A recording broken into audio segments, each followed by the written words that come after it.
அவர் என்ன எழுதியிருக்காரோ அப்படியே நான் சொன்னேன். ஆனா அப்பவே சென்சார் கட்டு வரணும் எனக்கு தெரியும். நான் அவர்கிட்ட சொல்லலை. எனக்கு எல்லாம் நடந்த விஷயங்களே அவர் வசனமாக்கி இருந்தாரு. அதனால இது இந்த மந்திரி குறிக்கும், இது இந்த மந்திரியை குறிக்கும் அப்படிங்கிறது தெரிஞ்சு போச்சு. அது மட்டும் இல்ல, அவர் போஸ்டர்ல மிகப்பெரிய பொய்யை சொல்லியிருக்காரு. யாரும் இந்த படத்தினுடைய போஸ்டரை பத்தி பேசவே இல்லை. ஏன்னா ஒருத்தர் பாரதிய போஸ்டர் போட்டிருந்தாரு, கீழே நாங்கள் அரசியல் பேசவில்லை போட்டிருந்தாரு. முழுக்க முழுக்க அரசியல் பேசுற படம். ஏன் அப்படி ஒரு கருத்துன்னு எனக்கு புரியல. ஏன் நாங்கள் அரசியல் பேசுறோம் போடுங்க.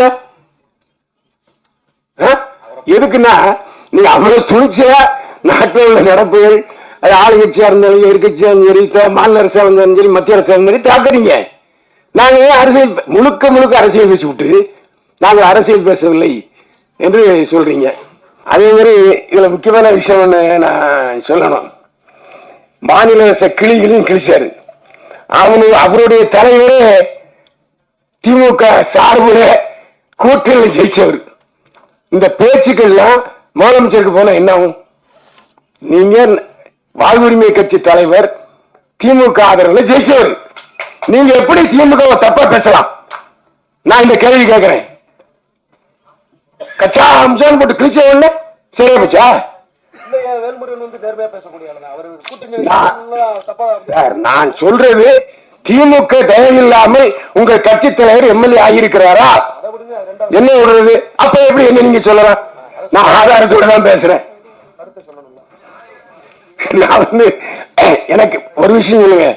இப்ப யூடியூப்ல தமிழ்நாட்டில் பார்த்தா 50 பைசா தான். ஆனா அதே வெளிநாட்டுல உள்ளவங்க பார்த்தா ₹1.50.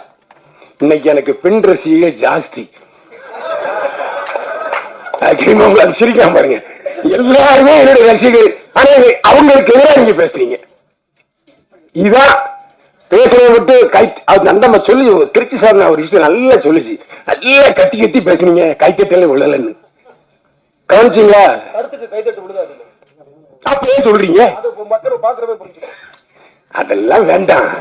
நாம இப்ப இன்னைக்கு கண்டென்ட் சொல்றதுங்கிறது தான் நான் பேசிக்கிட்டு இருக்கேன், தவிர வேற ஒண்ணும் இல்லை. ஏன்னா என்னுடைய நண்பர்கள் எப்பவுமே இன்னைக்கு ஏன் கடைசியா பேசி வச்சாங்கிறது கூட அதுதான் ஒரு காரணம். எல்லோருக்கும் நீங்களே உங்க கட்சி பேர் வாழ் உரிமை கட்சி. அவங்க உங்களுக்கு ஒரு உரிமை இருக்கு, அவங்க உங்களுக்கு ஒரு சுதந்திரம் இருக்கு, அவங்க உங்களுக்கு ஒரு தொழில் இருக்கு, அவங்க உங்களுக்கு ஒரு பிளாட்ஃபார்ம் இருக்கு. இப்ப எனக்கு என்னை பத்தி என்னுடைய நண்பர்களுக்கு தெரியும். என்னை பத்தி கேள்வி கேட்டே என்ன பெரியவன் சாய்க்கிறாங்க.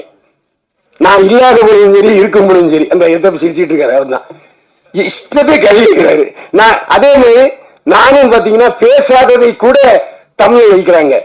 அது ஏன் தப்பு இல்லை. தயவுசெய்து நீங்க என்னுடைய பதிவுகளை பாத்தீங்கன்னா அவர் சொன்னாரு, அவர் தவறான தகவல்னு சொன்னாரு. சமீபத்தில் 5 பதிவுகளை நான் பேசியிருக்கேன். கள்ளச்சாராய சாவுக்குன்னு தமிழ்லே வந்திருக்கு.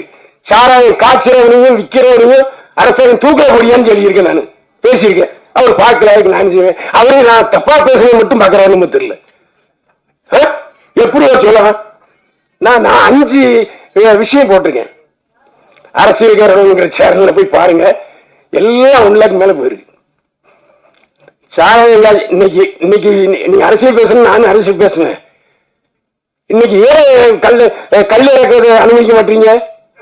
எல்லா மத வச்சிருக்கிறது ஆளுங்கட்சியும் எதிர்கட்சியும் எப்படி விடுவாங்க? யாரும் வரீங்களா அப்படின்னு அது அரசியல் ஆயிரும். இதுக்கு நான் சொல்ல வரேன்னு சொன்னா, என்னுடைய பதிவுகள் 20% மட்டும் பார்த்து விட்டு விமர்சிக்கிற இதே ஆட்கள் 100% பாருங்க. நான் சொல்றேன், அரசியல் சேனல்ல 4 பதிவு போட்டுங்க. 2 லட்சம் போயிருக்கு. எல்லாமே அரசை விமர்சித்து தான்.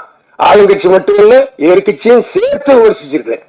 இன்னைக்கு கூட பேசிட்டு வந்திருக்கேன். அதுவே யூடியூப்ல அதிகமா வியர்ஸ் யாருக்கு இருக்காங்க தெரியுமா? ஒரு ரகசியம், சீமானுக்காக அதிகமா வியர்ஸ் இருக்காங்க. சீமானுக்குத்தான் சீமானை பத்தி பேசினா மட்டும்தான் 4 லட்சம் 5 லட்சம் எகிறது. அது மட்டும் இல்ல, வெளிநாட்டில் உள்ள தமிழர்கள் எல்லோரும் விழுந்து விழுந்து பார்க்கிறார்கள்.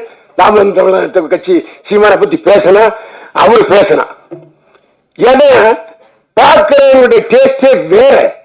பார்க்கிறவங்களுடைய டேஸ்டுக்கு நாம அட்ஜஸ்ட் பண்ணி தான் சிலரை போக வேண்டி இருக்கு. இந்த அட்ஜஸ்ட்மெண்ட்டுங்கிற வார்த்தையை தப்பா நினைச்சுக்கிறாங்க. எல்லாருக்கும் அட்ஜஸ்ட்மெண்ட் இருக்கு.